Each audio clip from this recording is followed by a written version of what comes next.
এই মুহূর্তে আমরা সরাসরি নজর রাখবো সন্দেশখালীর দিকে, যেখানে বিক্ষোভের মুখে ইডি ও কেন্দ্রীয় বাহিনীকে ঘিরে ধরে বিক্ষোভ। একমাত্র রিপাবলিক বাংলা এই মুহূর্তে রয়েছে এবং সেই ছবি সরাসরি আপনাদের সামনে আমরা তুলে ধরছি। প্রথম এবং এক্সক্লুসিভ ছবি, যেখানে ইডির তদন্তকারী আধিকারিকরা তারা বলছেন যে তারা প্রাণ ভয়ে পালিয়ে এসেছেন।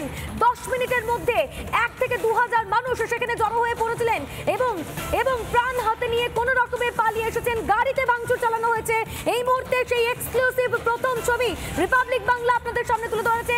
বাসন্তী হাইওয়ের পাশে এই মুহূর্তে নিরাপদ স্থানে রয়েছেন ইডির তদন্তকারী আধিকারিকরা। গাড়ির চালকরা তারাও রিপাবলিক বাংলার ক্যামেরার সামনে তাদের ভয়ঙ্কর অভিজ্ঞতার কথা শোনালেন। আমাদের প্রতিনিধি সৈকত রয়েছেন এই মুহূর্তে সেখানে। সৈকত, তোমার কাছ থেকে আরো বিস্তারিত জানতে চাইবো, এই মুহূর্তে ঠিক কি পরিস্থিতি?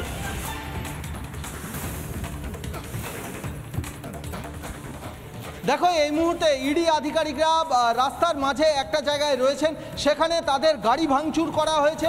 সেই ভাঙচুর গাড়িগুলো এখনো পর্যন্ত সেখানে রয়েছেন। একটি গাড়িকে আগে পাঠিয়ে দেওয়া হয়েছে, আরেকটি গাড়ি যে গাড়িটি ভাঙচুর করা হয়েছে সরাসরি সেই চিত্র দেখাচ্ছে আমার ভিডিও জার্নালিস্ট পিনাকি নন্দী।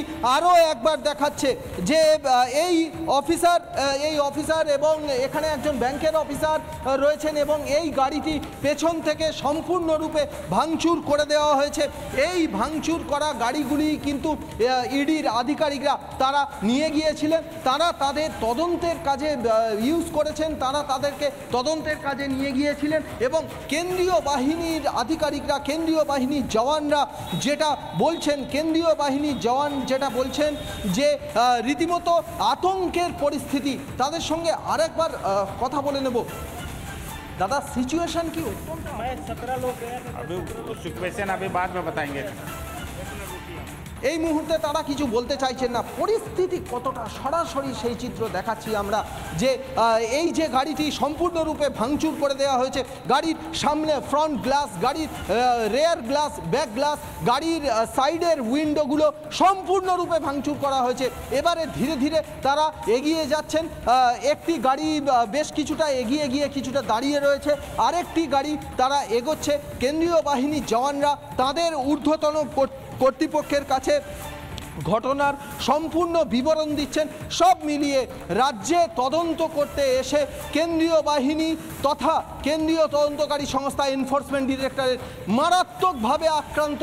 একটি গাড়ি জ্বালিয়ে দেওয়া হয়েছে বলে এই গাড়ির ড্রাইভাররা জানাচ্ছেন। একেবারে সৈকত, সেই ছবি আমরা দেখতে পাচ্ছি যেখানে এখনো পর্যন্ত ইডির তদন্তকারী আধিকারিকরা এবং কেন্দ্রীয় বাহিনীর জওয়ানরা রয়েছেন, তারা এখনো দাঁড়িয়ে রয়েছেন। স্থানীয় পুলিশ প্রশাসনের এখনো পর্যন্ত কোনো রকম কোনো সহযোগিতা মেলেনি, অভিযোগ করছেন তারা।